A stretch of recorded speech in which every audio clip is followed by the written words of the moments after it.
Hello everybody, this is Overboy, and I'm going to be joined by Big D from Big D's Entertainment Rankings and Reviews, and we're going to be reviewing the 2020 movie, Soul.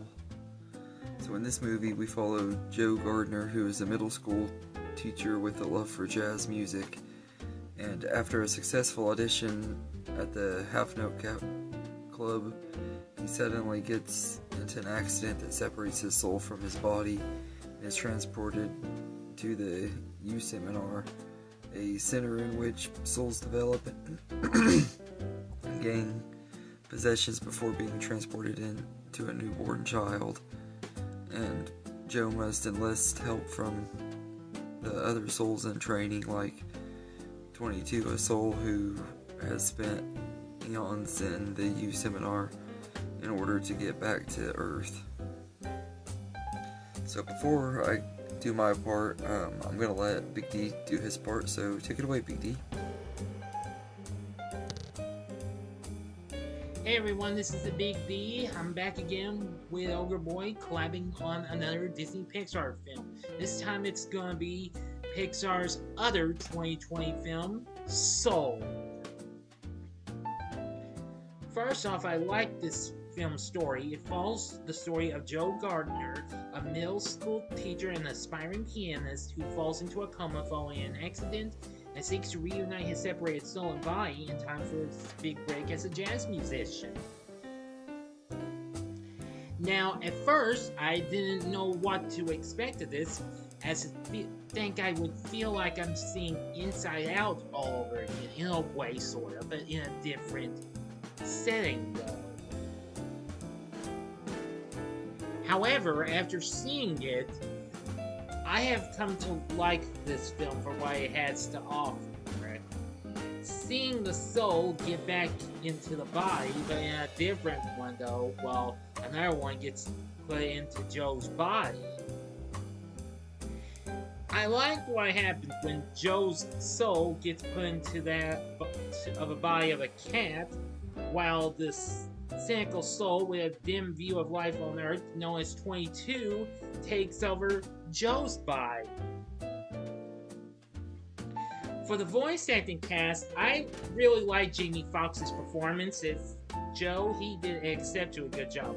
And Tina Fey did a very good job as well in voicing 22.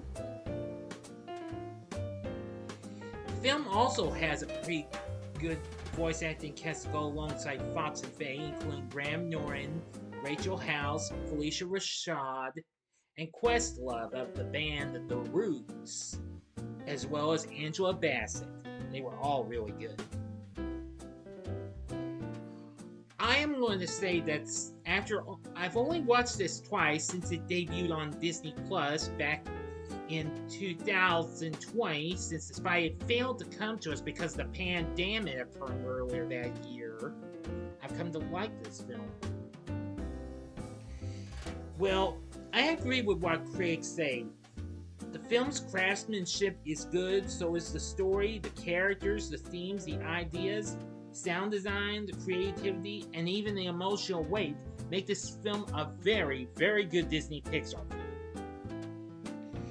Now for its score, it was done by Atticus Ross and, to my surprise, Trent Reznor of the group known as 9 Inch Nails. I was rather surprised to see his name as one of the few people who worked on the score. That was really incredible.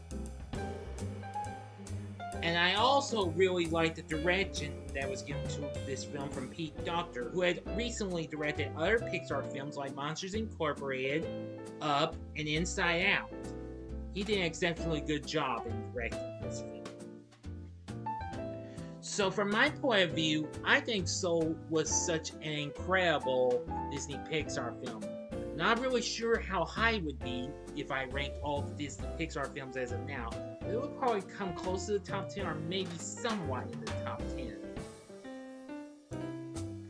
So with everything said, Soul has everything. Great creativity, great characters, a great story, great direction, great score, etc., etc., etc., etc. This is a film I would definitely recommend to everyone. So as always, thank you for making me a part of this, Ogre Boy. Until next time, this is the Big D saying, see ya. Until our next collab, that is. Thank you, Big D. It was great to have you on here as always. I always enjoy having you on here. And I agree, I absolutely love this movie. I think it's an absolute masterpiece. I think it tells a really great, thought-provoking story. And it's really amazing. Joe Garner and 22 are absolutely great characters. I love, like, their relationship and everything, and like how he kind of he's like so excited and stuff about finally getting his big break in life and everything, getting the job that he's always dreamed of and everything, and then he falls into the sewer and everything because he's so excited. He's too busy talking on his phone, which I just thought that part was funny and stuff when he fell and everything, and then he ends up in this afterlife, and he's on the verge of going into the afterlife and everything, but he escapes just in time, and he winds up at the life seminar and everything and meets 22, and their adventure together is just really well done and everything, and it doesn't have like a lot of spectacle and stuff like that. It's a pretty grounded story, but I think it's really well done and everything, and I love like the character arcs for both of these characters. Joe Gardner has a really excellent character arc where, like, you know, he goes from realizing that you know his life isn't as bad as he makes it out to be and everything. He achieves his dream, and he gets that job at the nightclub and everything, and it's not as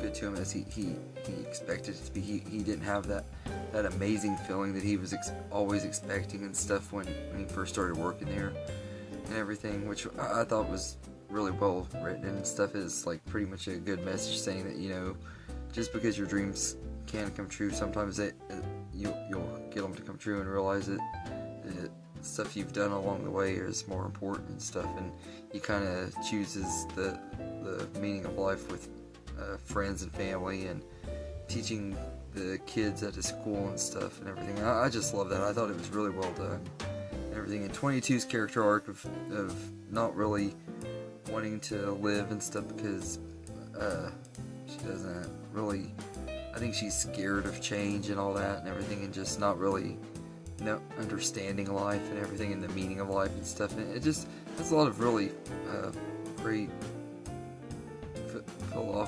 philosophical questions and stuff and everything, and just it really makes you think and everything. This movie, like what makes us soul and everything, and like what makes us who we are and everything. It's really well done written stuff and everything, and the music is amazing here. It has really great music throughout the whole movie. The score is great, and the songs that Joe plays on and stuff with the jazz band and stuff, it's just absolutely beautiful music and everything. And the animation is absolutely beautiful too, especially in the parts when they're in like the youth seminar. And I'm keep getting tongue tied. And or like in the void before he goes into the afterlife and stuff. It's just really beautiful animation and stuff throughout the whole movie and stuff. I think it has some of the most unique and beautiful animation in a Pixar movie that doesn't really get the credit it deserves and everything. When this movie first came out, it was critically acclaimed and stuff, but people just don't talk about this one anymore. Just like most of the ones from this decade and stuff. They did really good when they dropped on Disney Plus for a couple weeks and were talked about, and then just kind of forgotten, which is a common thing you see with streaming movies and everything, which really sucks because Pixar deserved way better, and this movie deserved way better. It got a limited theatrical release for like a couple weeks back in January, and I wanted so bad to go see it, but it only played at a theater that I could go to for a week, and I just didn't have the time and money to go to it, so I didn't get a chance to catch it in the theater. I really wish I could have, because this is such a beautiful movie, and the animation is just so great and everything. I hate that Disney just dropped it on Disney Plus and stuff, but the world was in a really bad place at that time and everything. Not that it's really in a good place now, but it was at a hard time and everything. So it's understandable, but it sucks and everything. But there's also so many great moments, and one of my favorites is the part where Terry, the accountant, is looking for Joe, and they exit. I don't know if it's a he or she or what. I'm just gonna call that the Terry they, because I don't really know whether it's a boy or girl. I don't even know if it's voiced by a boy or girl, to be honest. But Terry is great and everything, and it's kind of a villain, kind of unlikable, but also kind of likable, because Terry is just crazy. But I love the part where they accidentally mistakes Joe for a different person and takes him into the void and stuff, and then she realizes that it's not him and everything, and pulls him back into to Earth and everything, and back into his body and everything, and Terry's like trying to calm him down and everything, and he's like obviously traumatized, scared, and he's like not knowing what to look at and everything, and she recommends him. Terry recommends him not to eat whatever food he had in his hand or whatever. It was just a really funny scene. I don't know why, but every time I watch that movie, that scene just cracks me up and everything. And there's other little fun moments throughout the movie that are really funny, which you get in a lot of Pixar stuff. But this one also has a lot of really heartwarming moments and really sad moments and everything, and just really good moments and everything. It just is a really, really well done movie and everything, and I'd go as far to say that this is probably my favorite movie that's came out from them from this decade so far, and I'd even go as far to say that might even be my favorite movie of the 2020s so far. I think I could confidently say that this is my favorite movie of the decade so far. It's such a beautiful movie, and it's beautiful work of art. Personally, I think it ranks up there with Pixar's very best movies. It was an instant classic. I think it's just as good as the movies that came out in Pixar's golden age and everything. And so all in all, I think this is a really great, thought-provoking masterpiece that didn't get the love it deserved like most of the Pixar movies that have came out in recent years. All of them really haven't got the love they deserve, except for maybe Lightyear. I know a lot of people didn't like that one, me included. I've got a lot of issues with that one. I'll talk about it when I get to it. But I feel like, especially the first four of this decade onward, this one, Luca, and Turning Red, I think those are all really great movies. And Turning Red was a pretty big hit, but the other ones, they didn't get the credit they deserved and stuff. And this movie should have got a lot more than it got and everything. I personally feel like it should have been nominated and won Best Picture at the Oscars that year and everything. And like I said, I would say it's arguably Pixar's best movie since Up and everything. I'd say it's definitely the best one since then, and I think it's a original movie anyway. I'm not talking about sequels, because I think the Toy Story sequels that came out and everything after Up were better, but just like out of original movies, this is one of Pixar's best, and I'd even go as far as to say that it's probably my favorite non-Toy Story or Finding Nemo movie. Everything from Pixar, I just, every time I watch this movie, I love it a little bit more, and everything is it's a great example of a masterpiece, and it's one of if not hands down the best movie of the 2020s for me and everything. So it's a really great instant classic from Pixar and everything. So I'd go as far to say that I'd give Soul a 10 out of 10. I just absolutely love this movie and everything. It's just such a beautiful story, beautiful animation, great characters, lovable characters, some weird characters like Terry. That character is just completely weird, but it's just so lovable and such an amazing movie and everything. So I absolutely love Soul. I would highly recommend it. If you haven't seen it, if you've been putting it off or whatever, I highly would recommend it. It's a really, really great movie and everything. So, anyway, let me know in the comments what you think of Soul, and I hope you enjoyed this video, and have a good day, everybody.